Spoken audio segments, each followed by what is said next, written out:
Bismillahirrahmanirrahim. Assalamu alaykum, hurmatli ko'ruvchilar. Istiqlol kundalik xabarlar programmamizni ko'rishinglarni qarshi olamiz. Men Abdullah Yalqun.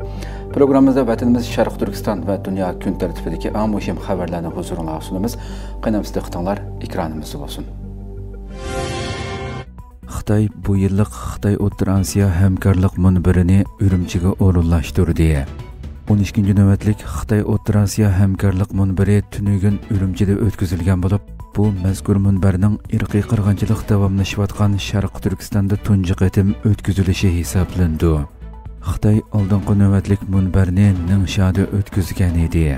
Xitoy tashviqot vositalarining xabarlarida ma'lum bo'lishicha, yilda bir qatim o'tkaziladigan Xitoy O'rta Osiyo hamkorlik munbarining 12-chi navbatligi 6-noyabr Urumchiga o'rinlashtirilgan. Yig'inga Turkiston Jumhuriyatlarining yuqori darajalik amaldorlari, aloqador vakillari, Xitoyning shundaqla Shanxay hamkorlik tashkilotining bir qism yuqori darajalik amaldorlaridan bo'lib 300 ga yaqin kishi qatnashgan. Munbarning ochilish marosimida 12-chi navbatlik Xitoy O'rta Osiyo hamkorlik munbari Urumchi tashabbusnomasi o'qilgan. Munbarda yana Xitoy bilan Turkiston Jumhuriyatlarining savdo, ma'arif, raqamlik iqtisod, yezi egilik, transport qatorliq 13 sohadagi hamkorlik natijalari e'lon qilingan. Xitoy yaqinqi yillardan buyon Turkiston Jumhuriyatlaridagi ta'sir kuchini zo'raytirish uchun mazkur davlatlarning ko'plagan sohalariga singib kirmoqda.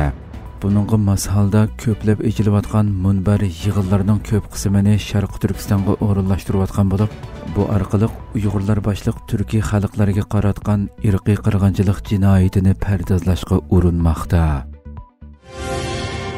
Trump Turkiston Jumhuriyatlarining rahbarlarini jam qildi.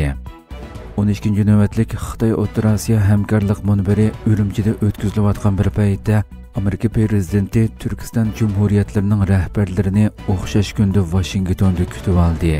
Amerika prezidenti Donald Trumpning taklifiga binoan Qozog'iston, Qirg'iziston, O'zbekiston, Tojikiston va Turkmanistonning prezidentlari 6-noyabr 10-chi navbatlik Amerika O'rta Osiyo boshliqlari yig'ini munosabati bilan Washingtonda jam bo'ldi.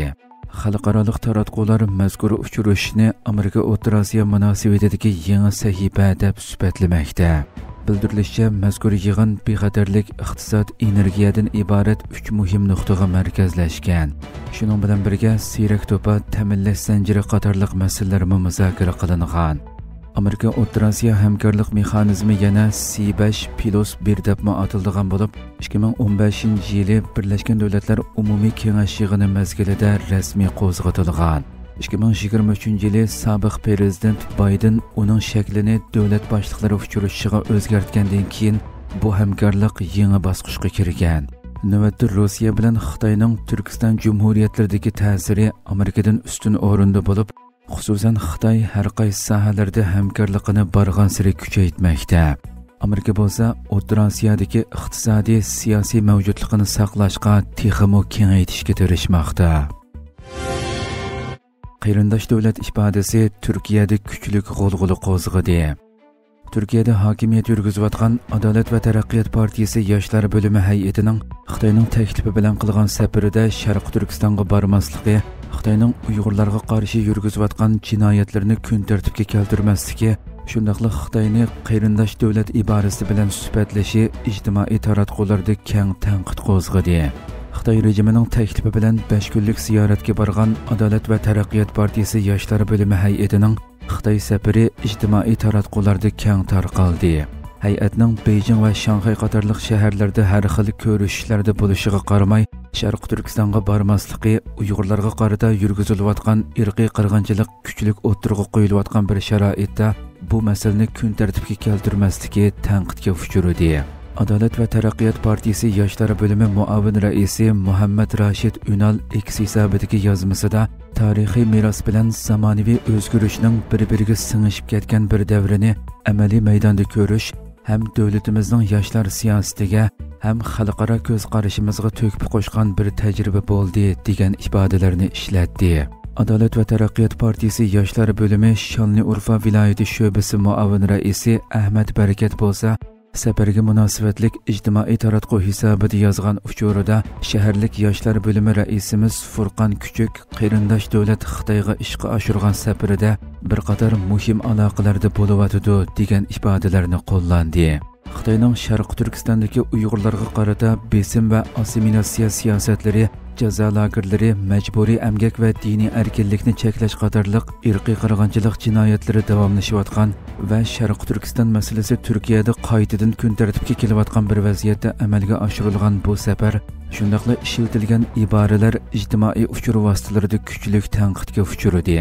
Aloqador tanqidlarda yoshlar bo'limining xalqaro munosabat maydoni munozara qilingandan sirt Sharq Turkistondagi qarindoshlarimizni nima uchun ko'rmasga soldinglar? Xitoyning Uyg'urlarga qo'llanayotgan sistemalik besimni o'liga qilib, Turkiyada qandaq bir siyosat o'tirg'i chiqarmoqchisizlar degandek inkoslar ko'plab o'tirg'i tashlandi. Adolat va taraqqiyot partiyasi yoshlar bo'limi tanqidlarga munosabatlik texnicha rasmiy izohat bermadi.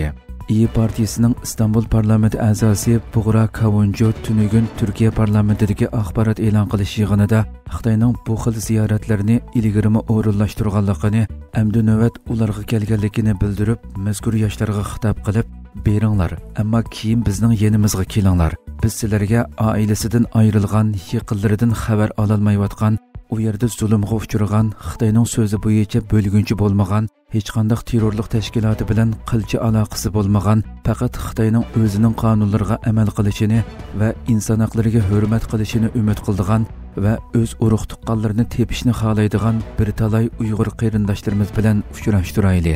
Ularga quloq solinglar.